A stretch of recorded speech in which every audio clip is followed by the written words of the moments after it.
This is lesson 21 on truth functional completeness. Buckle up your chin straps and hang on to your socks because this lesson gets pretty symbolic, which means it might be a smidge more difficult, but it's an interesting concept.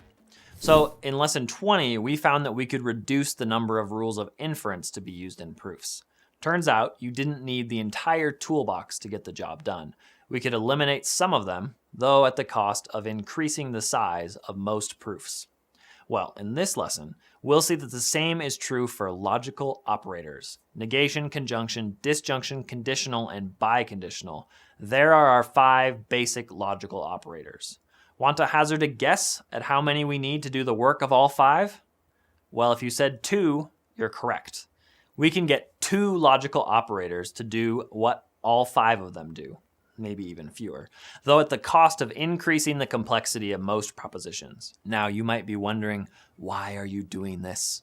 Well, I think it's fascinating. If you can identify the most fundamental forms of reasoning, you've learned something about how we think by itself. Of course, there are other reasons, but that alone would be worth it. So let's see how this works. I'm going to produce 16 propositions that give me all possible combinations of true and false. And so we're going to make 16 different truth tables with all possible combinations of true and false. To make sure we have all possible combinations of true and false, we'll follow this big pattern up there. Reading these, we have all of our possible truth tables for 2 variables. Everything from true, true, true, true, down to false, false, false, false. Now we're going to generate propositions that produce all of these different combinations of true and false. We're going to start with the real simple ones. You should recognize that columns 4 and 6 are standard patterns that you've seen many times. True, true, false, false is normally called P, and true, false, is normally Q. But if P is true, true, false, false, and Q is true, false, then how about column 13, false, false, true, true? You notice that it's the opposite of true, true, false, which was P. So the opposite of P is not P for column 13. We're going to keep going like that. How about false, true, in column 11? That's the opposite of true, false, so that column is a not Q. So we have P and Q, not P and not Q. What about column 2, true, true, false? Well, that's one of our familiar patterns as well. Do you recognize it? If P is true, true, false, and Q is true, false, then true, true, false is P or Q. So where's P and Q? We know the pattern for P and Q, given that P by itself and Q by itself are both what we stated already. It's true, false. That's right, it's right there in column 8. That's P and Q. So now we have P and Q and P or Q. So how about if P then Q?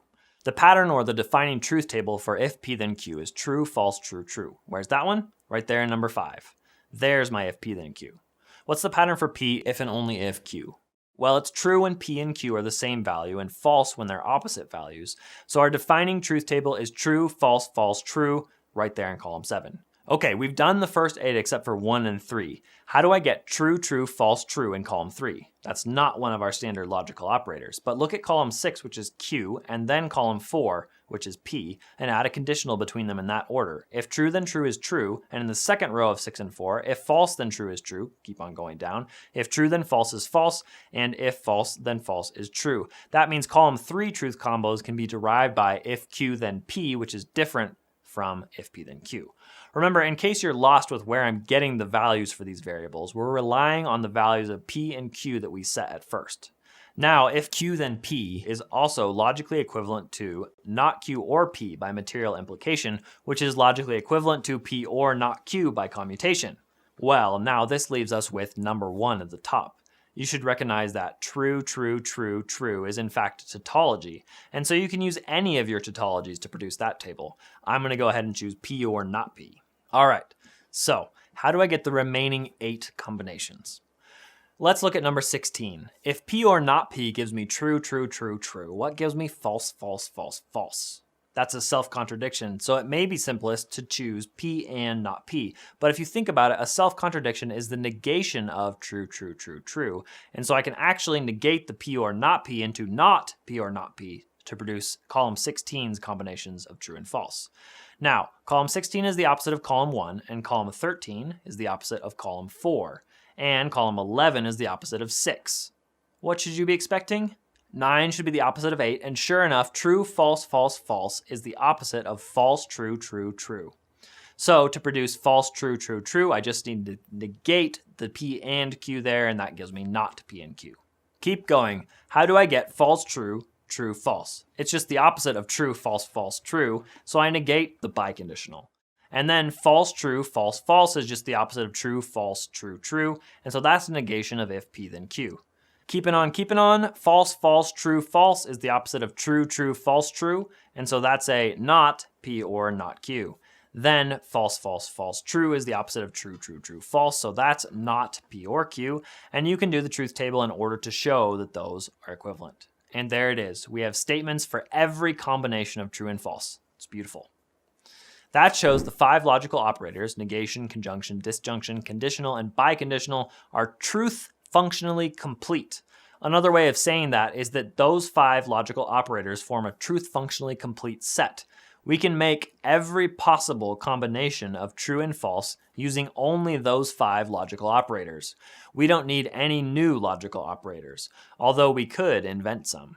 Just like we could invent rules of inference, we can also invent logical operators. Say, I could make you all come up with another logical operator that produces column 13's pattern of true and false. But I won't. Let's just keep on going. I've shown the truth functional completeness of the 5 logical operators, but now I want to show that we can actually just use negation and disjunction to produce every possible combination of true and false. That means I only need to use those 2 logical operators to produce any proposition I want. So how can I do that? Take a look at if P then Q. We know that that is equivalent by material implication to not P or Q. That should make us think that not if P then Q is the same as the negation of not P or Q. Notice I've gotten rid of the conditional as the logical operator, thrown it out. And so I've shown the truth functional completeness of the 4 operators, negation, conjunction, disjunction, and biconditional. But let's see if we can get rid of the conjunction next. How can I turn P and Q and not P and Q into propositions that only use negation and disjunction? How do I turn not P and Q into something that only uses negation and disjunction? Well, what rule does that make you think of? It should make you think of De Morgan's theorem. Not P and Q is logically equivalent to not P or not Q. And P and Q is just the negation of not P or not Q, so I can replace P and Q with not P or not Q. If you're getting confused, you can test that P and Q is logically equivalent to not P or not Q, because you get the same truth table. Let's think of the sentence in English. I am a man and I am a teacher. I am a man and I am a teacher is logically equivalent to it is false that I am not a man or I am not a teacher. Hearing it out loud probably makes it a bit clearer that they are logically equivalent. Notice that now I've gotten rid of the conditional. I've gotten rid of the conjunction. I only have negation, disjunction, and the biconditional here to produce every possible combination of true and false. Those 3 logical operators, therefore, are truth functionally complete, but I'm not done. I want to get rid of the biconditional. Can you think of what to do next? The biconditional is P if and only if Q, and we know by the rule of material equivalence that that is equivalent to P and Q or not P and not Q. We saw that not P and not Q is equivalent to not P or Q by De Morgan's theorem. We also just saw that P and Q is equivalent to not P or not Q. So we can replace that with that. So that exact same pattern for P is equivalent to Q. True, false, false, true can be produced from not P or not Q or not P or Q. Complicated, but I've gotten rid of the biconditional.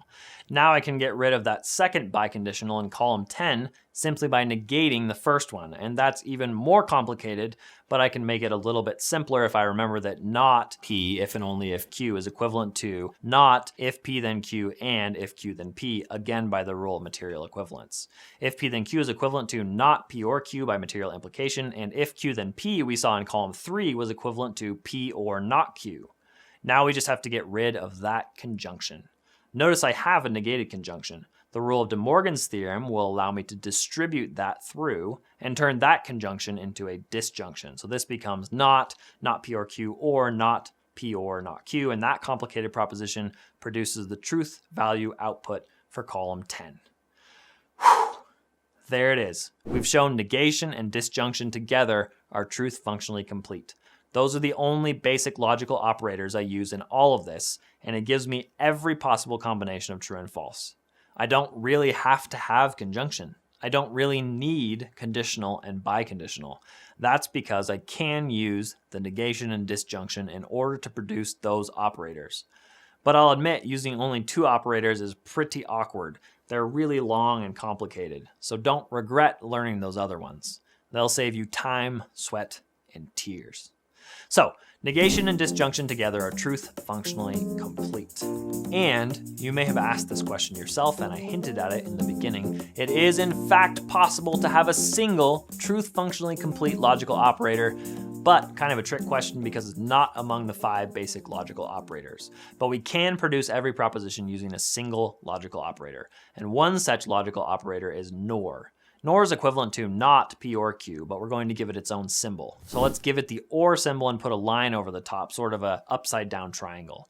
We read that as P nor Q, but it is equivalent to the negation of P or Q. If we produce a truth table, P is true, true, false, false, Q is true, false, true, false, and the result is false, false, false, true. Only true when they're both false. OR is true, true, true, false, so the negated or the NOR is false, false, false, true. With that logical operator defined that way, it's possible to produce every combination of true and false using only the NOR. Now, I don't want to run through all 16 columns again. I heard you all breathe a sigh of relief there. But what I can do is show you how to use NOR to make not and OR, which are our most fundamental truth-complete logical operators, and then you can use those to create the conjunction, conditional, and biconditional. So how can I get a not out of a NOR? Remember that NOR is the negated OR, so if I NOR a proposition to itself, P nor P, that's equivalent to not P or P. But P or P is the tautology of P, which is equivalent to not P, which I'm trying to get. Let's show that with the truth table. True nor true is false, false nor false is true, P nor P, like that. Now notice P nor P has the opposite pattern of true and false to P just by itself, and so P nor P is logically equivalent to not P. Okay, how do I make the disjunction? How do I get P or Q? Well, I could negate the NOR. Remember, NOR is not P or Q. If I negate that, I get P or Q. Well, how do you negate something using NOR? You NOR it to itself. So to get P nor Q, I NOR it to itself. In other words, P nor Q, nor P nor Q is going to give me P or Q. Let's show that with the truth table. We know P nor Q is a pattern of false, false, false, true. False nor false is true. False nor false is true. False nor false is true. True nor true is false. Ta-da! Look at that. That's my standard OR defining truth table. So that means I can make P or Q by P nor Q nor P nor Q. So how can I make an AND? Well, remember how back when we were doing truth functional completeness for negation and disjunction, P and Q is equivalent to not P or Q. And that is a negated OR. We have not P nor not Q. Not P I get from not P or P. Not Q I get from not Q or Q. So P and Q, follow me closely here, is equivalent to P nor Q nor Q. Let's work through the truth table to prove that. P is a pattern of true, true, false, false. Q is a pattern of true, false, true, false. P nor P is false, and false nor false is true. It's just the opposite. Remember how we negate things is by NORing a proposition to itself, and so the negation of true, false, Q NOR to itself is false, true, true. I get false nor false is true, false nor true is false, true nor false is false, true nor true is false, and that's my familiar true, false, false, false. That's the same defining truth table as P and Q, and we're done. Using only NOR, the upside down triangle, or the V with the line over the top, I can produce a negation, the squiggle, a disjunction, the V, and a conjunction, the dot. And of course, you know from that I can produce a conditional because a conditional is a negated OR. It's a not P or Q by material implication, but you didn't even need me to say that. So I can use NOR to get a conditional, and then I can do a conjunction between a conditional and its opposite to get the biconditional. Although there's actually other similar ways to get the biconditional using only NOR. But I'm not going to run through that right now. All I wanted to do is show you that it's theoretically possible to produce any proposition you want using only NOR. NOR by itself is truth functionally complete. Let's summarize this heady lesson. A given set of logical operators is truth functionally complete when it's capable of forming propositions for every possible combination of true and false, just like the 5 normal operators that we usually use. I can produce any proposition I want using only those logical operators. You are going to prove that other sets of logical operators are also truth functionally complete in the exercise. So that you are not holding your breath waiting, I will ask you to demonstrate that negation and conjunction together form a truth functionally complete set. So you're going to run through the same sort of thing I just ran through with every possible combination of true and false, except this time you can only use not and the conjunction by the time you get to the end. So look up there. You know where P is. P is true, true, false, false. Q is true, false, true, false. So you've already got 4 and 6 done. Good job. Then of course you can find P and Q. That one's acceptable. It uses only the conjunction. You can also find the not P, the not Q, of course. Then with the ones that use disjunction, conditional, biconditional, use the rules of replacement that you've learned in order to transform those propositions into propositions that only use negation and conjunction. The task is relatively straightforward now that you're here. I didn't say it was easy, but it is straightforward. You got this. On the wall behind me, you can see the 50 adorable fallacies from the amazing Dr. Ransom's Bestiary of Adorable Fallacies. This is the informal fallacy book that all of your family is going to love reading together.